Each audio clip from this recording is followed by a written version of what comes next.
At the heart of the House investigation into the January 6th attack on the Capitol is the effort to better understand the push to undermine faith in the voting system and overturn the election.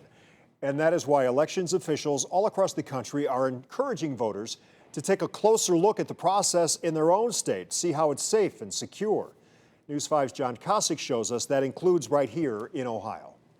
At the Cuyahoga County Board of Elections this day, elections officials conduct an audit of the November election. It's not that there were any claims of voter fraud or even voter irregularities. This is just a routine double check that happens with every election, big and small. So from 2010 up to today, we've audited 42 elections.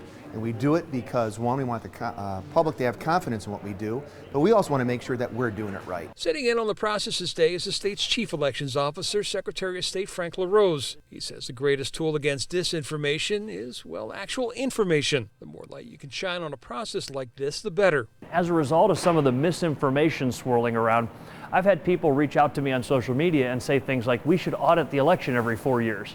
And I always laugh about that. Every 4 years, we do it about every 4 months. Ohio escaped the 2020 election scrutiny that other states have come under, in large part because of former President Trump's 8-point win here. Still, LaRose likes to point out that in 2020, 5.9 million votes were cast in Ohio, and his office found just 13 people who were identified as non-citizens who voted, and referred to the Attorney General for possible prosecution. That would be the smallest percentage of all votes cast. So it's not impossible to commit voter fraud. It's impossible to commit voter fraud without us knowing that you did it. And that's the bottom line about why we have so many different safeguards and checks. Still, LaRose knows this distrust in the election process has created an interest in the election process, and that's not necessarily a bad thing. In many cases, they're interested for the wrong reasons. Maybe they've watched too many YouTube videos with false information about elections or whatever else. But this gives us, as election officials, an opportunity to do some civics education, to make sure that the public knows that processes like this occur. And that's why LaRose strongly recommends those who have concerns about the election process to get involved in the election process, become a poll worker,